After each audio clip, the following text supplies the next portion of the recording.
suddenly we jumped into like network security for some reason, right? But there's a pretty logical reason why we're doing this, because if you, end up getting hired as a penetration tester, or you end up doing any kind of offensive security work, most of the systems you're going to access is going to be behind some sort of network, right? So it helps to understand the firewalls in general to see what is and isn't allowed, right? Because if you don't know what a firewall is, you can't understand why it is your network requests are being denied or why you're being detected all of a sudden. So the firewall is a sort of integral part of network security, and that's kind of why we bring it up here. And then talk about the quiz questions. Just an admin note, if you haven't seen it already, in the lecture notes it's specified that the assignment grade is bumped, and so is the tutorial. The presentation group grade is also bumped because midterm is cancelled. It's a note in case you somehow missed this. It's a lecture notes. Just got subtracted in there. So since the presentation will start from next week onwards, next week onwards, just take note of this fact. Okay. Oh, sorry. Okay, who's taken CS 215? Just raise your hand. So I have a rough understanding. So 1, 2, 3. Anyone else? We do the E4204. Oh, okay. Oh, you do 424? Okay, fair. The EC version. Yeah. Okay. Okay. So I'm just gonna cover this quickly as a rough guide, right? And just refresh me a little bit because I think it's important that we know this. So the network abstraction that we build is still one of the most elegant we've done to date, right? I think we consider, I guess, CS abstractions. In CS, basically, I would say abstractions are the fundamental idea behind most of how we're able to do work today, right? What I mean by that is that maybe a lot of other disciplines don't actually, rely on abstractions that much, right? It's not like a core part of their mindset, right? I can't give a specific example, but maybe like I say, certain kinds of engineering, right? Like it's important to know all the details all the time, as opposed to building a completely opaque completely opaque abstraction layer between you and something else, right? So in our case, we sort of solve this really complex problem by just putting layers into place, right? One layer knows only about the things above it, the things right above it, and knows nothing about everything else, right? So it's kind of a way to encapsulate the concerns. So concretely, what that means is you get things like this, right? So at the physical layer, right, the lowest layer of this stack, I like to go bottom to top because I think it's more natural for me at least, right? But the reason I talk about this is that the physical layer is kind of like not the dumbest, like the one that knows least about the high level details of what it's sending, right? So all it knows is that I'm asked to send this number of bits, right? The question being, how do I take these bits and put them on the wire, right? Or put them on some electromagnetic wave or something, right? At the lowest level, that's all that matters, right? They don't know what frames or packets or messages or whatever. Just here's some bits, put them on the wire, right? So you can do, you can vary amplitude of your signal, you can change the voltage, many other ways in which you can do something like this. You can change the frequency, so on and so forth. Right? So depending on what kind of medium they have, there are many ways, right? The reason I like this is because I personally work in this space, right? This is my own research. I work with circuit boards and electronics and stuff like that. So that's kind of my personal interest. I look at the physical layer because if you think about computer security, a lot of people look at the highest layers, right? They look at the application layer and the network layer, but no one really looks at the lowest possible layer in the case. Because at this layer, people are implementing things, maybe implementing standard, right? And I like to look at this to look for any possible problems. So that's kind of where my research is right now. So I like the physical layer because it's mostly overlooked. Not so much anymore, ever since Intel Spectre attacks and things like that. But the physical layer is very realistic. So we are likely to work in this layer, but you're also fairly unlikely to work in the data link layer, right? So data link layer, of course, assumes that the physical layer can move bytes onto a wire. The question is, what bytes to move and when? It's kind of the bigger question to answer for the data link layer, which is assuming now that you want to send some packet from above, right? You now have to decide, do I break up this packet? How do I address another computer that's on the same local network as me? So local network, not across multiple hops, so basically connected directly over a physical link, right? That's what they care about, right? And how do I correct for errors if they were to happen and things like that? So basic error correction, etc., right? The idea being here that we only care about things on a local network, and we assume that the physical layer can dump things into wire. That's kind of the fundamental assumption. But once again, no real conception of a packet. Right? Things like frames, basically, just sort of a section of bits. Right? That's all the data link layer really cares about at this point. Right? It couldn't care less if a packet is chopped up into like 4 or 5 different things. All it cares about is maintaining a good link across a local network. That's it. Right? So we most of the time also don't care about. This is where Ethernet and things like that are different. Ethernet protocols also kind of operate at this point. Right? Network layers, which is where we start to really shine at this point. Right, where we give computers certain unique addresses, let's say, or semi-unique addresses, and we care about making a packet jump from one place to another place, a completely separate place that can be across multiple hops. Right? If we're in the same network, then only a data link layer really matters. If you're across multiple different networks, you need to figure out how to get the packet from A across many different hops and then finally get to B. Right? That's kind of the fundamental question of the network layer. Right? How do I make these many hops in the end? Right? Which is why routing and things like that, and figuring out how to basically the routing tables are the biggest part of the network layer. Right? Then we have transport. Right? In the transport layer, the question being asked is how do I deliver a full message, a completely full message, like just a full thing from one point to another point, one host to another host that might be very, very far away. Right? So the concern here now turns to how do I break the message down into manageable packets so the lower layers can handle it. Right? How do I send or resend packets if they get dropped? How do we make sure they all arrive in the correct order? Right? How do we correct for errors in lower layers, forget about it? All these things are kind of the last line of, let's say, defense at this transport layer. Right? And that's what things like TCP and UDP do at this point. They figure out, given a very large message, how do I split it up and how do I send it from one point to another point, assuming I can send packets from one point. Yeah. So this is also a place where at least we are in a domain that we are familiar with at some point. Right?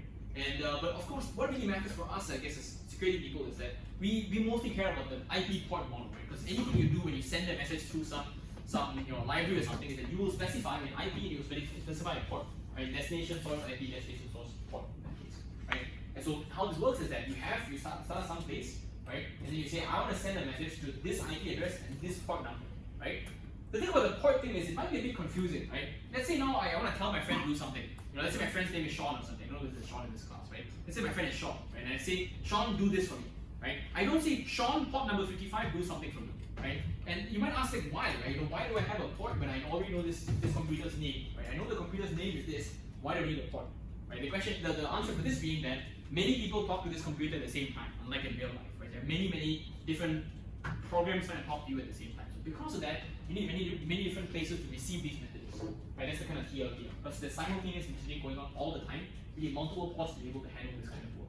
That's why this exists in real life. Yeah. So if we don't have all these ports, basically it's only one channel and everyone somehow has to connect you through this channel. And then it gets really, really complex to do this kind of work. The multiplex and figure out the connections and drop some, it's a nightmare. So that's why we have 65535 ports basically in your, I think 36 ports in your computers. Yes. Yeah. So and fun fact is that most companies can register their own program and reserve a port for their use. So in our case, SSH is reserved for port 22, HTTP is port 80, HTTPS is 443. You need to know some of these numbers off the top of your head to some extent. Realistically speaking, you do have to. Right? I mean, you can put them in a cheat sheet and the exam, but it's not the exam I care about, it's more in real life, you probably will see something and see, hey, I see the number 80. That means it's probably HTTP traffic, right? I mean, you can Google it, right? But at some point, like, I think these numbers are a bit obvious after a while.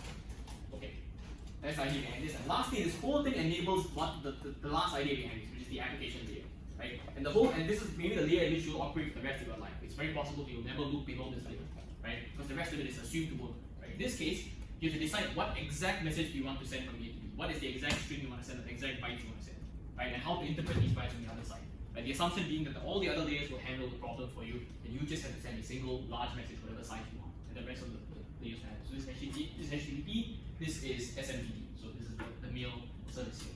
Yeah. So you can come up with your own application layer protocol. It's very simple. Right? You don't need to follow either of these. And most of the time, when you design something, you send across the network from one computer to another. If you're not using HTTP, you might actually design your own protocol to do such a thing. Right? And it's not a big thing to design your own protocol. Just say, if I send you this message, what do you do? How do I get a response? What's the state machine back and forth between you and I? Right? So making your own protocol is something big and a big application layer because everything else is handled for you.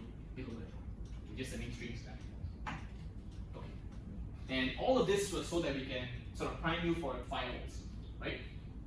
The reason we need to talk about all these layers before getting the firewalls is because the firewall is more than just a simple piece, right? We don't just say, hey, block all the HTTP traffic, right? That's not what the firewall does. That's not the capability of the firewall at the highest level, right? What it's able to do is specifically say from this IP to this port, from this IP to this port, what direction, what are we allowing to do? Right? Which is why we need to know what IPs and ports. Because if we don't know this, we can't actually design a firewall that does the thing we want it to do. Which is why we talk about network layers in this kind of detail, right? Okay. So in this case, all this is doing is saying, if I'm a web server, like if a web server is trying to send to any IP through my firewall, right, from a HTTP port to any other port on any guy's computer, the direction is outwards, so away from the firewall, basically to the outside world, I'll allow it to happen. And the reverse, basically, if anyone sends HTTP traffic back to me, I'll also allow that to be the case, but everything else is blocked. Right? It's kind of the rule that we set in place. Okay. Let's get to the questions. Any questions before I start? Yes? What was the Why was it So what we're saying here is that this is kind of like a whitelist, right? So anything that's not part of these two rules is considered to be a block, right? We basically made this whole thing to a whitelist. So if, for example, if I am some machine inside the network and I'm sending traffic across to someone else, right? To HTTP, it'll be blocked, right? So only the web server is allowed to communicate over HTTP with someone else and backwards. Yeah. So it's like a default rule saying that anything that's not in the previous rules is an automatic block. That's what this is. Okay. So tutorial questions. So assuming now I've sort of done a restriction here, right? Instead of having two or three firewalls, right? There's only two firewalls in this particular situation, right? And the question is, how would we architecture such a system, right? With two firewalls instead of three or whatever else, right? This is a bit confusing maybe because most people are used to one firewall, right? So bad guys, good guys, right? Between a firewall, right? But most systems don't actually have just one firewall, especially corporate networks, because there are many layers of security and there are many different levels of privilege, I would say, or different levels of protection. And not everyone needs the same level of protection, right? So we first need to decide what is important and what is not important, right? So let's look now, right? Which of these are important and which of these are not important? The top being the most important, the bottom being the least important. Regarding your lecture, your donor, right? What would you consider to be the thing you have to protect the most and the things you have to protect the least? We have 2, 4, 6, 8, 10, 11 people. Do try. Okay. What services would you consider to be the most or least important in this order?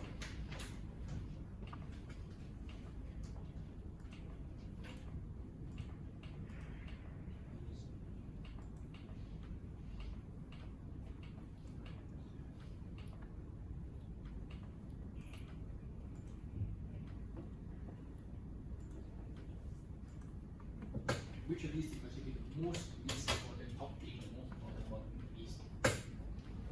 The reason we do this is because we want to figure out, what do we protect and what do we protect less? And not everything deserves the same level of protection. So, what deserves the level of protection?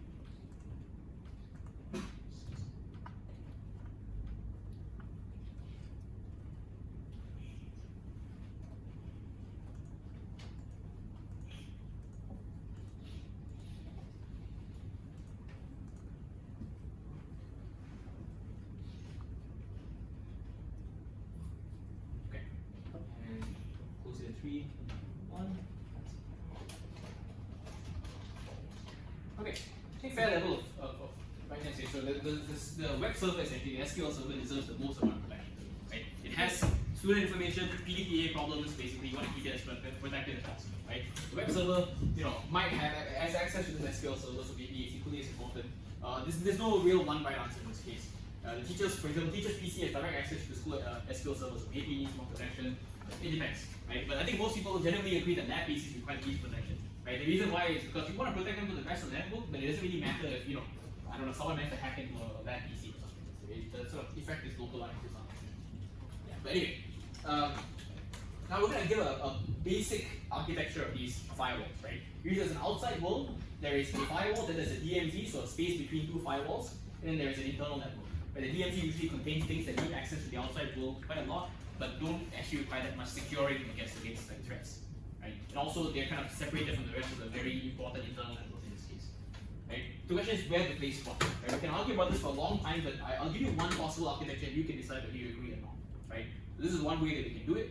Right, where we put the teachers' PCs and we put the SQL server behind the two firewalls in the internal network because these two things are the highest privilege, let's say, and these three things may be less privileged in that sense, right? You also want a firewall specifically between teachers and lab because you don't want the teachers to be able to print in the lab printers, right? You want that separation to be maintained.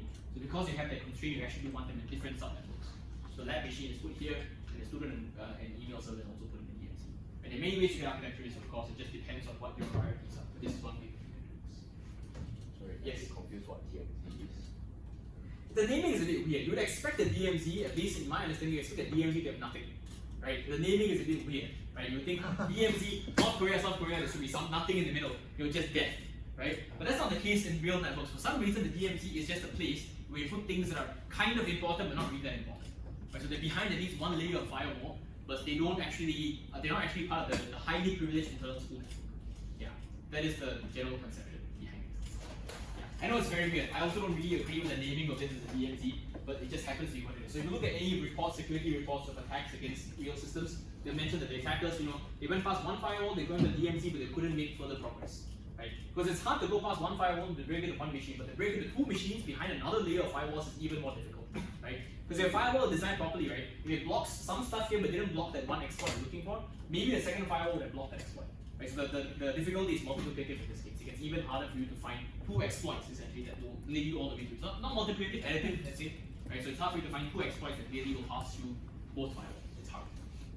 Yeah. Good question. Anyone else? Okay. Not? Right? Let's talk about the rules for this firewall F1. Right?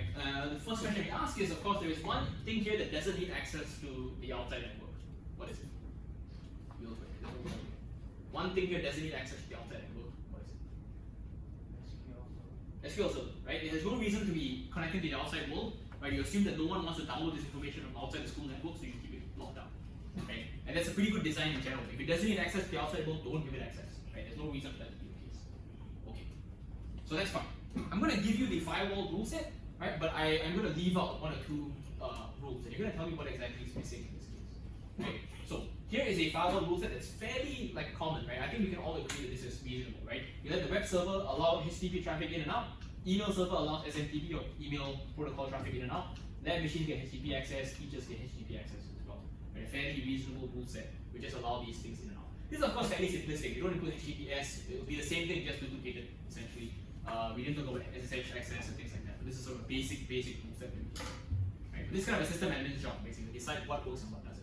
Now, besides the sort of dry theoretical aspect of this, there is a real world impact in doing this kind of system, right? Which is, if you don't allow things like this, if you have a whitelist like this and don't allow things to go through, right? If you ever try to set up a game server in NUS or just run people from outside NUS into your own internal game server, something like this doesn't work. If you set up a server and say, I want your friend to, you ask your friend to connect you inside NUS, play some game with you over some, whatever it might be, right? It's pretty likely that will get blocked. And that's because the port that it's using is non-standard. Right? Every game has a different port for its own use case, right? You can decide I'm going to use this port, that port, some other port. It's not as if you run a game on Steam and everyone uses the same port. That this isn't the case, right? So if your school network doesn't allow that port, you don't get information back and forth. That doesn't happen. Okay, so let's talk about what's missing here. I'm going to just open this poll and leave it open and go back. Right? So the question you're asking is that in the rule set that we just talked about, there is a missing rule, right? Or missing, there's a missing rule in this rule set, right? Which sort of defeats some of the purpose of us doing this. Right? The question is, what rule did we miss? Right? We did all the work, right? We allowed the web server, the email server, lab features, right? What rule did we actually miss at the end of the day? Right? Of course, the columns here being you can see as well before source IP, destination IP, port, destination, port, direction. The direction is a star that we just work it out. Right? Not too difficult to understand.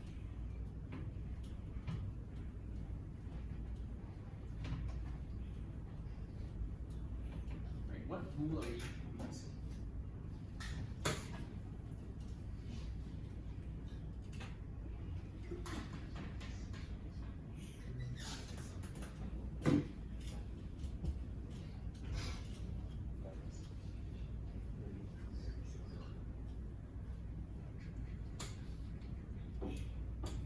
We are missing a rule for this rule set. Question being, what rule are we missing?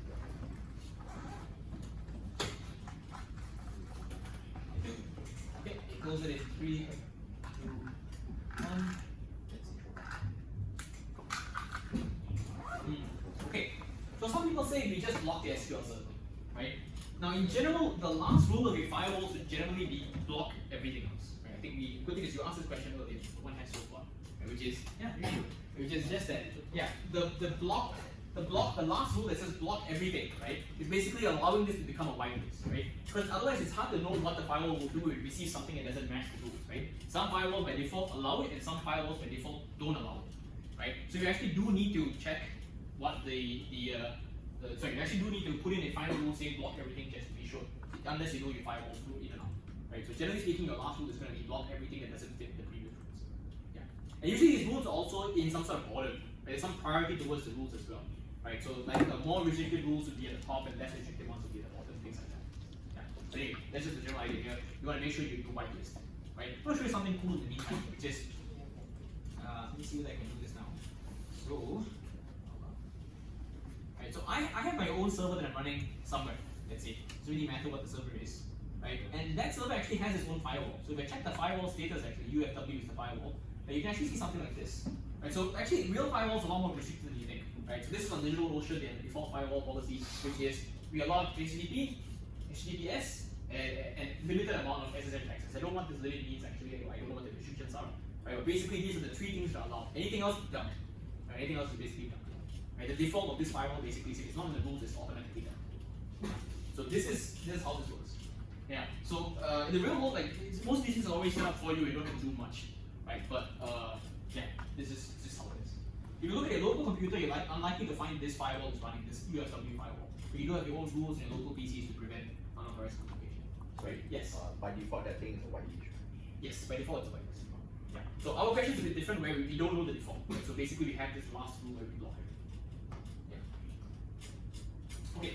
I'm just going to quickly show you the answer for F2, which is the same probability as before, right? Which is, the same kind of idea as before, where we have SQL servers and web servers, and we allow these two things to connect with SQL. We allow teachers to connect out through HTTPS. We allow email servers to connect teachers via SMTP. Right? So this is just the rule that we put in place. And I want to ask one question, which is, why is it that we have two sets of teacher rules, right? In F1, we allow the teachers to have HTTPS access. In F2, we have the same rules duplicated again here. Can someone tell me why we have two sets of rules doing the same thing? Even if it sounds obvious to you, why do we have two sets of rules doing the same thing? What's so special? Like, if no one else has two sets of rules, why do teachers have two sets of rules?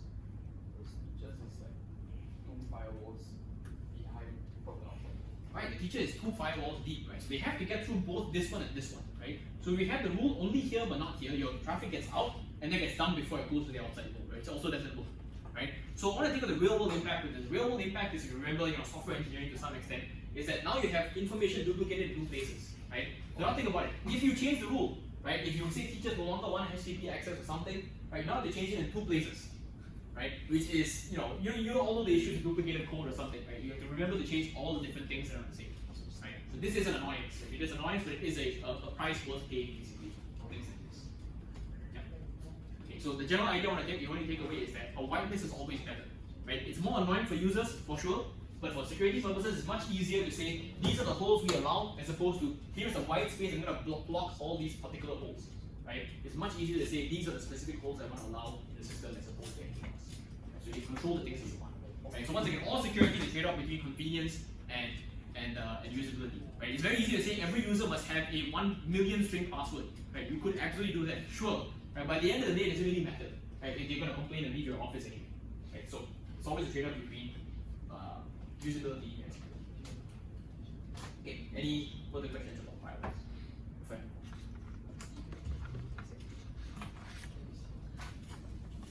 Okay, if not, do you have a question? Second. What is stopping the email server from using the HTTP destination port since Because your email server is communicating only over SMTP. That's the email protocol basically in this case. Yeah. So HTTP is only used for like accessing websites or downloading HTML pages or whatever it might be. Right? But your SMTP is basically your mail protocol, so sending mail back and forth. Now you'd be surprised actually, if you send mail, you don't actually use, you access the Google website with HTTP, right? The actual mail server does its job of sending things back and forth. The mail is controlled through a completely different protocol called SMTP. Yeah. Which has its own basically rules of what strings to send and what strings to receive and what's the challenge and response and things like that. Yeah. So that's why you have a different protocol altogether. Yeah. Any more questions? Okay. No? Let's move on. I don't really want to discuss the first question too much because there's a bit of a bad phrasing thing in there about this probability being more than 0.4. But generally speaking, we just assume we have some message or some instruction that can be of size 512. Not all combinations of these things are valid, so only 2 to the power 480 are valid, while there's a space of 2 to the power 512, right? And you have some attacker that basically wants to guess any one of these instructions correctly, right? The real world scenario could be that I have a computer with an unknown architecture and I have a side channel attack where I can just simulate any instruction. I want to see the computer do something, right? If I see it do something in response to my instruction, I know I've guessed the architecture correctly. Maybe it's Intel, maybe it's AMD, maybe it's ARM, who knows. But if I guess the instruction and then a response, then I know that must be it. 512 bits for instruction is huge. Usually bits are like 10 bits or 12 bits or something, or 32 bits, right? This is a huge instruction set. Anyway, right? So the question is, if I generate some m instruction strings, what's the probability? If I want a probability of more than 0.4, let's take it as 0.5. Doesn't matter either way in this case, right? How many times do I have to guess instruction strings so that I can get at least one with a probability of more than 0.5 that is an actual valid instruction string? right? There's no poll here. Anyone want to tell me the answer? Anyone pre-computed this and tried? What's the probability here? Right. Oh, so what's the probability? How many messages do I guess basically that more than? This is the approximate answer, right? It doesn't actually use the full equation in the tutorial. This is an approximate model. You try? Right? Okay, not right. This is a pretty straightforward thing. From the notes, basically, it said that you got an approximate answer to this. This is the two-set birthday problem, right? The larger superset is 512 bits. The valid set is 480 bits, which is the subset, and you're basically guessing. And you want to see what's the intersection between your subsets, right? So if basically you guess 2 to the power of 32 guesses, there's a higher probability than more than 0.4 to your subsets intercept, right? And that approximate probability here is essentially this, which is 500, right? So yeah, it's a bit iffy the way this is put here. The probability is not really for 0.4 directly. Yeah, but you can kind of approximate this. You can calculate it directly if you do it online, but essentially it comes out with the same answer, 2 to the power of 32. I don't have to dwell on this too much because basically the question is a bit weirdly phrased with the 0.4 instead. But yeah, you can take this as a rough answer. Yeah, so this is kind of the rough order of anything you need to do. So think about it, right? You have a search size of 2 to the power of 480, right? And you are guessing 2 to the power of 32 times. And there is more than a 0.4 probability that you are going to intersect and find one thing that hits, right? So this is the result of this birthday attack idea. Right? That you can guess many, many times and sometimes you can be right because there are many possible options and you guess them all. Okay, yes? How birthday attacks like guesses for a clash? Right, so there are, this is basically a clash, right? You can think about it, but the clash is beneficial to you in this case, right? So you have a valid set, and you are guessing a bunch of things, you're hoping that they clash, right? And that's what's happening here. Yeah. So in the normal birthday attack, it's more like I have a large space of things, right? And then I just wait for 2 of them to clash, right? And what's the probability if 2 of them happen to clash anyway? Things like hash collisions, for example, are a good example, right? But this is the second variant in the birthday attack, where we have one massive set, and we have one known subset, and we're guessing a second subset. We're trying to see whether or not these two intersect at all. Yeah. So there's 2 variants. Just need to know which to put into your cheat sheet. Put both. Right? If there's a cheat sheet, I don't know how this works anymore. Yeah. So is it open book? Exam? You mentioned? Okay. Anyway, cheat sheet open. Whatever. Put these things in your cheat sheet. That's not one of the things you need to remember. Yeah. We need to know which birthday attack variant is the one you're looking for. Yeah. Okay. I'm gonna move on because I like the rest of the questions more. So question 2 is about what happens if we have a instruction M, or basically a message M, doesn't really matter, right? And we have some secret key, right? So the attacker doesn't know the secret key. And what the user is trying to do is that they're trying to say, I want to send this message across a dangerous channel, right? The message is of course in plain text in this case. And this is not a confidentiality problem. I'm sending the message in plain text, right? So all I want to know is that the message didn't get modified in flight. It's okay if anyone observes the message, I don't care, right? Let them see it, right? But I just want to make sure it's never modified in flight. So I send a MAC of that message as well, right? In this case, a MAC is a pretty common algorithm. It's common to some extent, where I SHA-3 the message and I encrypt it with some cipher. Right? A MAC is basically just a symmetrically encrypted hash to some extent. Right? So this is basically the simple version of that. Right? Just take a hash, a real deterministic hash of the message, and encrypt it with a secret key. Right? In this case, it's encryption. It's AES stream cipher with an ID of 0. Right? So here's the assumption: the attacker has a known pair of M1 and T1, which is basically a message and the corresponding MAC that has been computed. So I already know one combination of these 2 things. I sniffed the network and I found one combination. Right? What I want to find out is if I want to send my own message, right, and I'll construct my own MAC for this message so it looks legit, right? How do I do it? Can I do it? Right? You might ask, this seems trivial, but the problem here is actually that this encryption is with a secret key, right? I don't know the secret key, so even if I have M2, I can SHA this message, but I cannot encrypt it to produce a valid MAC because I don't have the secret key, right? So I cannot produce by default this output message. The question is, can I do it in these conditions? Can I do it in these conditions? To produce my own MAC that the other side will accept. Because it is supposed to be encrypted with a secret key. The question, so in this case, once again, this should be M2 T2 or M1 T1. Right? I'm trying to construct my own message M2 and produce my own MAC for it, T2. Right? But I know some pair of M1 T1, some known plain text, and a cipher, a MAC of that has been sent before. So I know a previous message, I know a MAC. I now have a new message I want to send. I want to make a MAC that looks valid as well. So basically, it looks like it's encrypted with the same secret key. Being possible or not, and it's possible to call. So remember, this is M2 T2, not M1.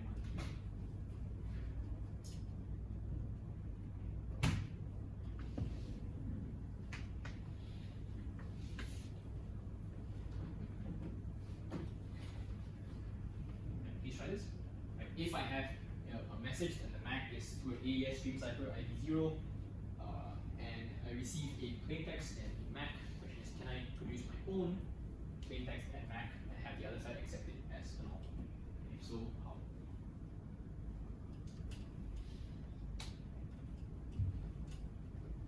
Please think about it hard. Can you read the statement instead of question? I mean, it is a realistic message, isn't it? It's an actual quiz. Can I construct my own message, my own valid Mac, match it, given this information?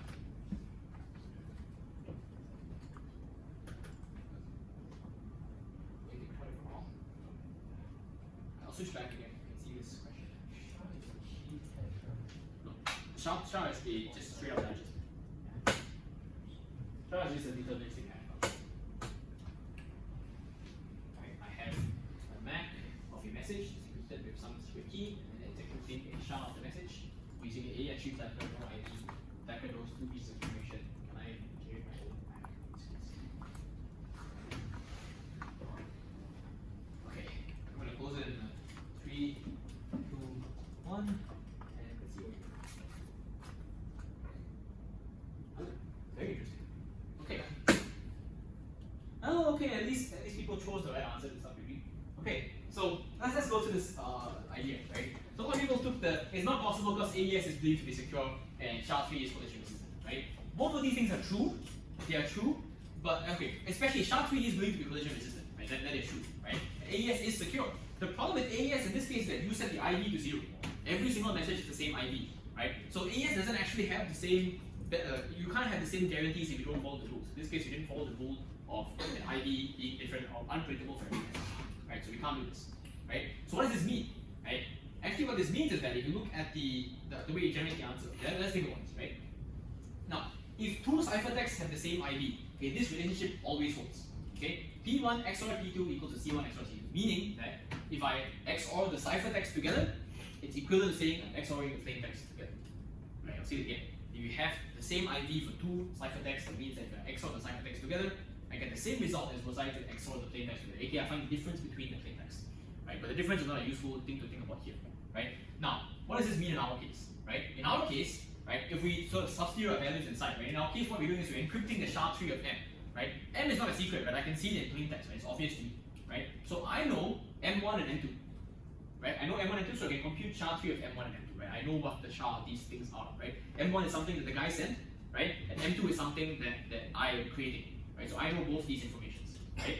I know T1, so I know what the MAC of that was. I know the MAC of this SHA-3 was, but I do not know what the MAC of my message is going to be, right? So this is the equation, right? So but this is the unknown. So I just rearrange this equation, right? XOR is just any mathematical operator in general. It is commutative, what's the other thing? Associative. It can do all these things, right? So basically, if you just rearrange this in terms of T2, you can just say that T2 is, the XOR of these two things and also XOR together with T1, right? If I do this, basically, I will get T2, which is the MAC I'm supposed to get. So you notice that I was able to do this without, any key, right? I didn't even have to have a secret key at all, right? Because if I didn't have an IV, it's sort of equivalent in some sense to just saying I'm XORing the key and the ciphertext together, right? So when I use this process, I can just generate the MAC without using the secret key, because this relationship always holds if I have two IVs that are the same. Right? If you're not convinced, please try and prove this yourself. Right? This is very easy to prove knowing your stream cycles. Right? If your IV is the same, you can always have this. Yes. How does the attacker know what's the message? What's the message? Yeah. Because you mentioned previously a couple of times that this is a system where I'm sending the message in plain text. Right? I'm sending the message in plain text and sending the MAC, of course, of the message. So I don't care about confidentiality at all. Right? The message is not confidential, I only care about integrity. Right? So that's why in this case, I know what the guy sent in plain text, I don't care. Right? The difficulty is, can I forge my own a MAC without knowing the secret key? Yeah. Any other questions? It's just a rearranging of this previous equation. Okay. If not, Sorry, what's the answer? oh, the answer is sorry, my bad. The answer is the second one, which is T0 XOR. So I know the numbers will be messed up here, but generally, yeah, it's just basically I XOR the SHA of the first message, the SHA of my own message, and then the MAC that I received beforehand. Yeah. And in some way, basically, when you do this process, the key that's used to do this cancels out. Yeah. There's a key used to generate this. One of these messages basically cancels out the process and get final MAC. Something along those lines. Intuition is basically that. So you can prove it if you want. But okay. Any more questions? Let's move on. So now what we're doing is we are a little bit smarter, right? Our ID is no longer 0. Right? So what we do is that we have a camera phone that's uploading images to the cloud, let's say. So every time I take an image, it uploads it to the cloud. Right? With the AES stream cipher again. This time the ID is computed with 3 pieces of information. 1, the phone number of the person taking the picture. 2, the geolocation of this picture, like say whatever GPS location, rounded to 10 meters, right? And then D is the current date. And we ask the question, what's the problem here? Right? If I send a picture with the stream cipher, right, with the IV set to the SHA of these three pieces of information, what is the issue? What is the issue in this case? I'm sending a picture, which is encrypted with the stream cipher that has the SHA, which is the SHA of the phone number of the camera phone taking the photo, the geolocation that where the photo was taken, and the date in which the photo was taken. And these three pieces of information. The question being, what statement is most appropriate? What's the problem? Right, I'll flip back again. The poll will remain open. Right.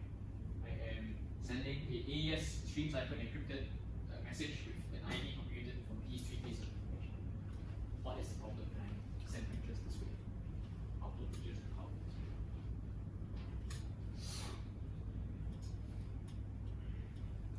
Try.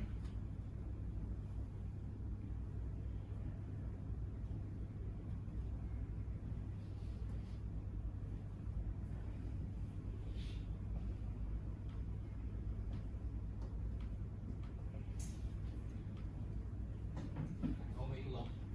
Stop in 3, 2, 1, and that's it. Okay, whoever thought the beast attack is possible, I don't even know what the beast attack is, so this is a very it's a real attack, don't get me wrong, but you know, this is kind of red herring because we never learned about this. So hey, this is not the game. So okay, the funny thing is most of you chose the wrong answer. Okay, let me discuss that for a second, right? There's two parts of this sessions. One, the IV is predictable, right? Correct, the IV is predictable, right, to some degree, right? Can the adversary guess the key? No. Right? The whole point of this IV reuse is that not that you can guess the key, but you can find the difference between the plaintext, right? There's nothing about reusing an IV or having a predictable IV that lets you figure out what the key is. Right? That's not something you can do just by knowing the IV. The IV is just something that modifies how the key is essentially streamed through your cipher. Right? So this is not something you can use to guess the key. Right? So this isn't correct in that case. Right? And the last one here, the IV is deterministic and thus adversary can know when two images are the same. Firstly, first part once again correct. IV is good. Right? But the adversary can't know whether any two images are the same. That is not known.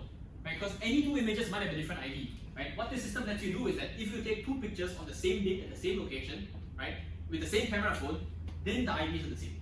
Right? And then you can find the difference between them. Right? But otherwise, right, you cannot know whether two images are the same or basically XOR them and see whether there's a difference in the general case, only in this specific case. Yes. Okay, so yeah, you can only find this in very particular scenarios. Right? Also, sorry, important point which is, why doesn't the IV have to be RNG? Nobody ever says this as the answer, but nobody explains to me why. Can someone explain to me why the IV doesn't have to be RNG? No one has answered me this so far in all the classes. I'm confused why, because nobody chooses that option. Why does the IV not have to be randomly generated? And if so, what's the alternative? Otherwise, you all would have answered this answer. I think because of SHA-3. Huh? I think because of SHA-3. Doesn't have anything to do with this. No. It just has to be different. Yes, it just has to be different. The IVs have to be different between all the images. You can basically just do a counter. Right? You can start at 0 and count up 1, 2, 3, 4, 5. It's fine, totally okay. Right? Just that you cannot have two images or two messages have the same ID predictably. Right? Like the first and fourth message will always have the same ID, for example. Right? That's no go. We can't have it be predictable in that sense. Right?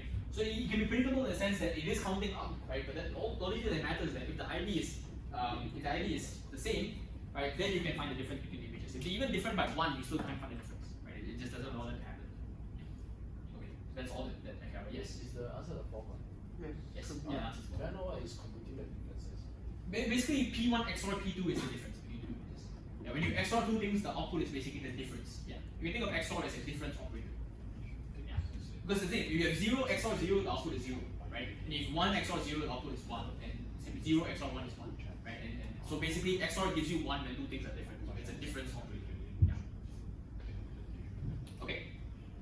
So, I'm going to cover this on my own, which is if I have a IV generated, right, through these three information pieces, right, there is a problem, there's a thing where we can find out P, right, which is the phone number with the person, right, we discussed this before, right, if you know the geolocation and date, you can just brute force the last part, right. The theoretical underpinning behind this is that if I know two things, I can find the third one is that I'm reducing the entropy of this problem, right, I'm reducing the randomness in this problem. If I know both S and D, right? I've reused all that randomness. All the randomness is gone. Right? Geolocation has a lot of randomness. Date also has some amount of randomness, not that much, but some amount.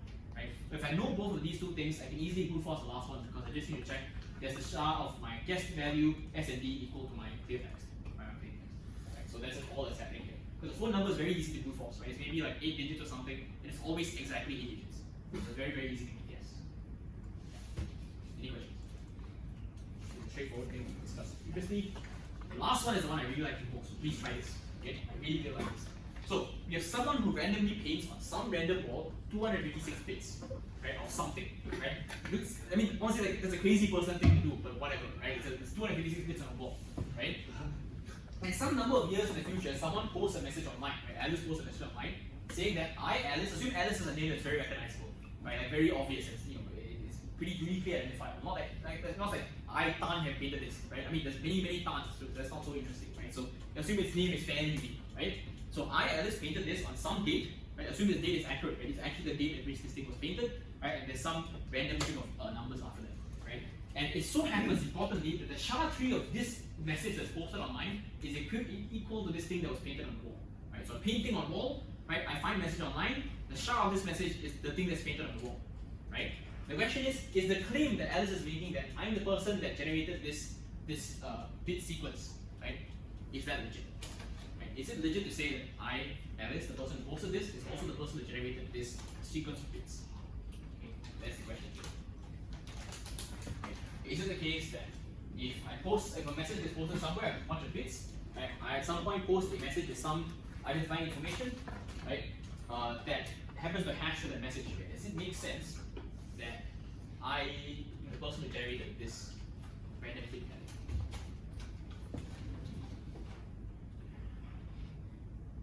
This is a particularly interesting question. Please think about it. It's a random bit stream. I post a message online. The hash of that message is the random bit stream. And I can post it somewhere. Is this legit? Is it right to say that I'm the person that generated this message?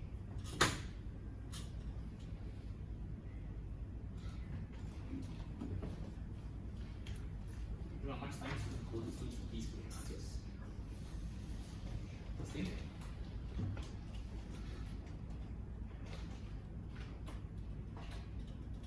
Okay, we'll close it in 3, 2, 1.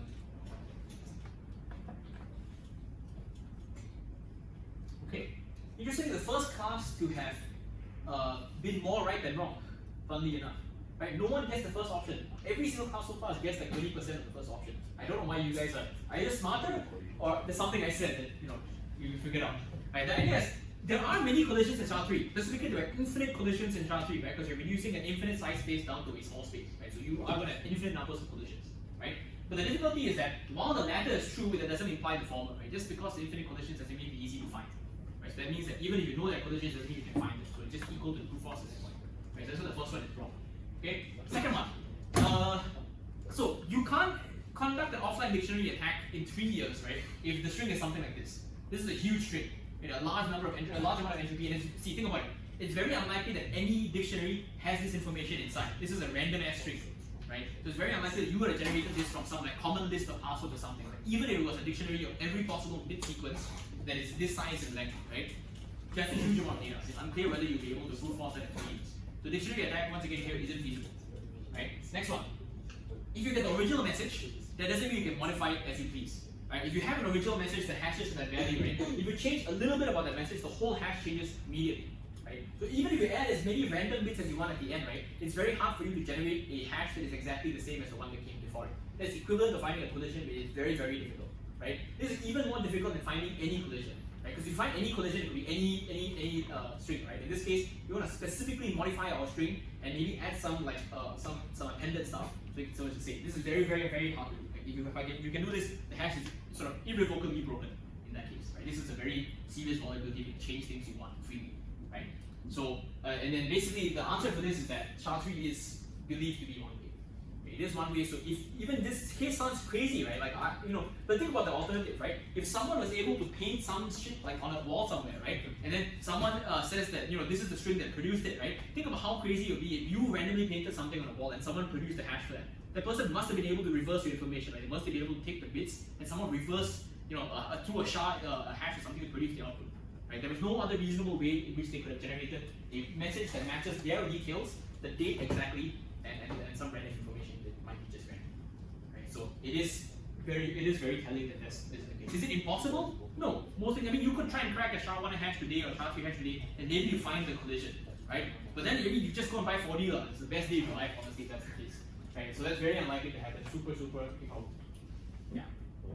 So yeah, SHA-3 is believed one way, so it's very hard to find a pre-image for application. Okay, quick summary, then we take attendance. So firewalls, general use cases, the DMZ. The DMZ is not like North Korean DMZ, it has stuff inside, just that it's a bit less secure than the stuff in the fully internal network, right? If you reuse IDs, you basically have a situation where you can XOR the ciphertext, you can XOR the ping. That's always the problem with reuse ID. Right? If ID is predictable, you can sort of guess things about the message. If you use known data to generate some information, you can brute force the last unknown data if you know the rest of the known data in that case. So basically sort of reducing entropy into a process. Right? And also, I like the last one, which is just you can make irrefutable claims by using crypto primitives, which I think is crazy. Right? It's the magic of having something like a one-way function, which is impossible to prove so far that it exists, but yet we have something that does the job pretty well. Right? So that's kind of how where we are now and why crypto primitives are quite fascinating. Yeah. Okay. So let me just take attendance, and also the presentation start next week. Yeah, unless you're 9 a.m. class, we'll start next week. There will be tutorial questions as well during that week, but yeah, just know that there will be one thing that presents next week.